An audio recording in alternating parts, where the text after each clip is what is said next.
Hey friends and revolutionaries, time to move on to the next in this series of figures, sticking with the Transformers Generations. We're moving on to the Decepticons. We're going to take a look at Scourge. Scourge, very cool character to bring back, and done, I'm hoping, as well out of the pack as he is in. Scourge is just cool. Very much like Cup. When you saw Scourge in G1, he was pretty Cybertronian. You know, he was actually called like a flying bathtub, you know? So he was kind of the equivalent of the Cybertronian flying wing. And as you can see, they went ahead and went full on with the flying wing style. I can't wait to get this one open. This is just totally cool. On the packaging, we've got, of course, picture Scourge, Transformers Generations at the top, intermediate level, so I'll mess something up, I'm sure. Got the Decepticon logo there with a raised bubble. Kind of the raised bubble there on the corner. And the ditty on the bottom, as I mentioned before. So, as far as packaging goes, see it, get it, got it, good. Okay, on the back. On the back, we've got Scourge in his robot mode. I hope he looks half as good as this does. That is just so awesome. His, what they call recon jet mode, or his flying wing. Perfect concept. I mean, what else could Scourge be? I mean, I know that they've probably done other versions of him, Beast Wars and who knows what else, but if you're going to go back to G1 and kind of really go back to the character's roots, I mean, a flying wing is just exactly right. I mean, that's just what he was supposed to be. On his write-up, it says, little is known about the origin of the immensely powerful hunter known as Scourge. Well, first off, and I know this isn't G1 based, but Scourge was actually the tracker, and his huntsmen were the sweeps. So, again, it's not going back to G1. I mean, I'm not going to rag on this like I do the Masters of the Universe, but considering that they went back to his original, you know, kind of appearance, yeah, calling him a hunter, that's not quite right. But we'll allow that. We'll let that slide. That's nitpicking. He rarely speaks and never reveals his secrets. Few who encounter him survive to tell the tale. Most often, he descends on his target from the sky, lays waste to all who oppose him, and disappears back into the darkness of space. Okay, I'll fine. Okay. Blaster combines to form battle rifle. I'll get into into his gun here in just a second, or talk a little bit more about it.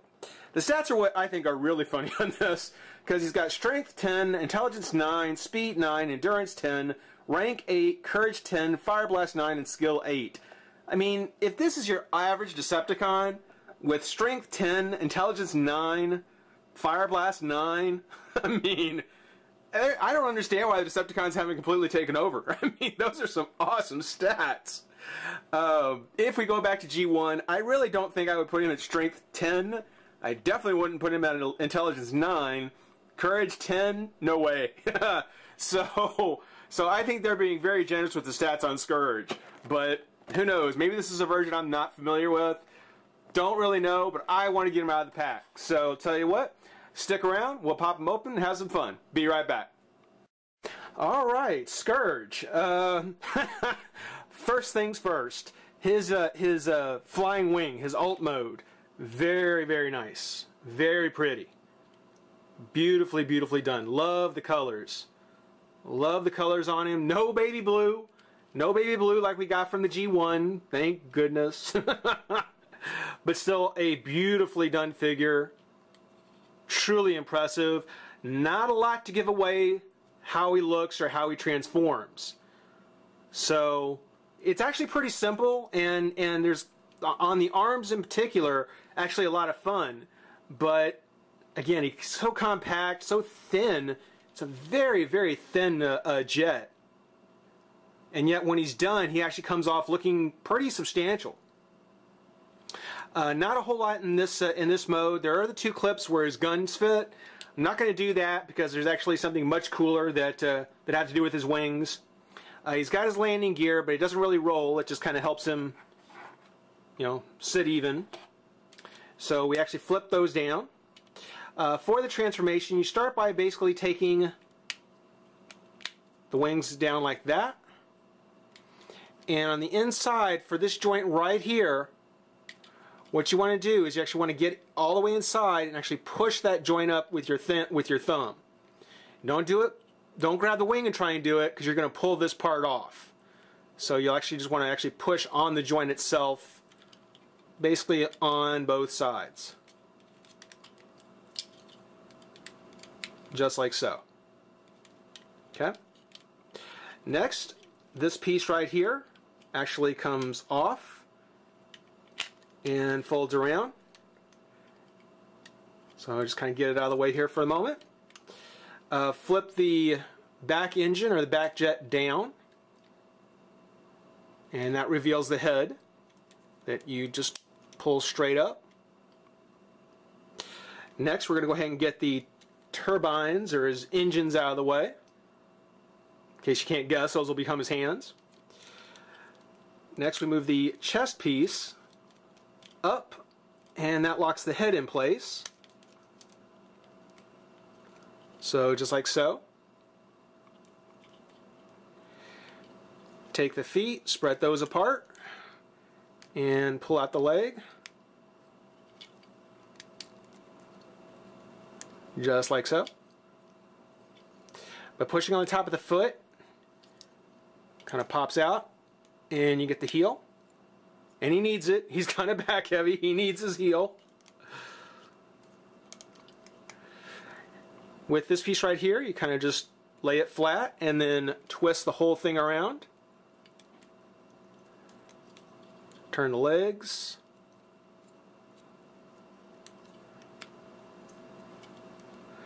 And as you can see, we're almost done. Take the shoulder piece here, or the back of the engine here, and the front. Pull those off like so. Slide them out. Flip them around. Turn the whole thing this way, and pops right back on the peg. And I'll show that again here in a minute. I'll do the other side. Flip the front of the arm. It's kind of Popeye-like arm there. Twist it forward, and voila, we've got the hands. Again, on the engine, you just want to make sure that you have this kind of silvery part facing forward. Pull that down, pull that down, pull it out, twist it around, peg that in place, and slide the hands out. There we go. Nice snap. Nice snap. All right. Now on his back, for this one piece that we were talking about, you can see there's a peg here and here, and the two slots here, and basically they just actually peg in place.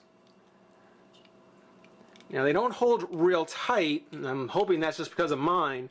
They don't hold real tight, so as you're handling them, and flip these in like so, as you're handling them, it's not unusual that this is just going to come falling off. It's really, really disappointing. Refocus, there we go. Okay. But there you have Scourge. Beautiful modern version of him. Not great. I think that his jet mode is far superior. One of the biggest problems I have with him, first off, he's got very short legs. You know, considering how he looks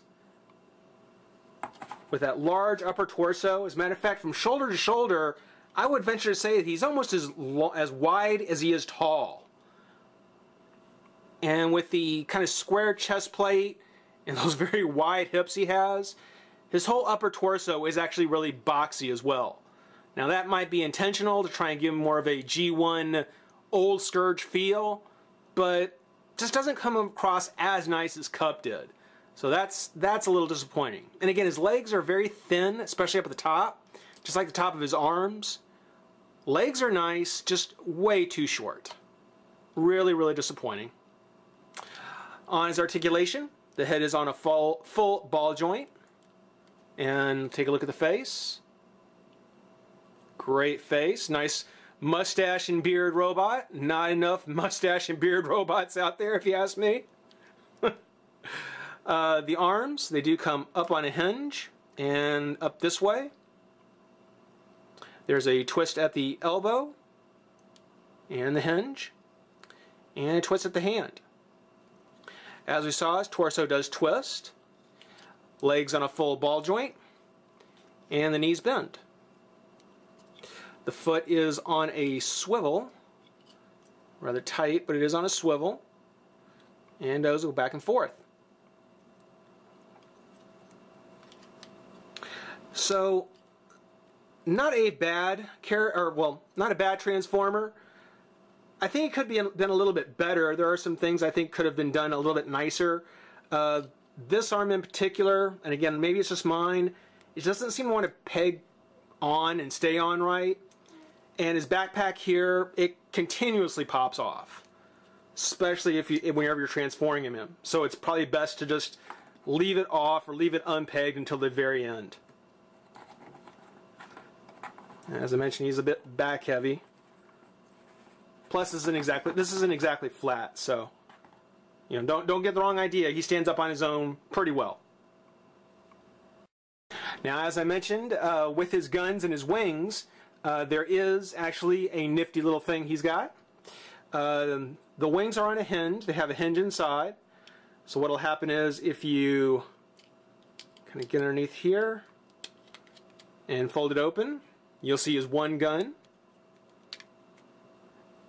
Actually, set that down. Open up the second side. So, and there's the other one. And I guess if you wanted to, you could leave those open to give them a little more fill out the back a little bit, if you like. If you want to kind of give him that look. Frankly, I prefer to keep those closed. And on his guns, the first one, the main part of the gun, just comes forward and makes his rifle. The other one has the clip, which, as I show, can go underneath the wing, or you can fold it down, and you can hold that one separately. If you do have the clip here, it'll go to the top of the gun and give him his big, there you go, his big 3 mega barrel rifle. And when I saw this, I kind of thought, it's such a shame they didn't give him his Target Master. That would have been really, really nice. That would have been really cool. But yeah, actually pretty nice, pretty cool. I'm very happy to have him. He was one that I didn't want to pass on. Whether or not I'll keep him in his robot mode or in his jet mode, I'm not sure. The robot mode is nice, but that flying wing, that was the seller to me. I loved it in the packaging. But that's taking a look at Scourge from Transformers Generations. Hope you enjoyed it. Rate, comment, subscribe, join the revolution, and we'll see you soon. Bye-bye.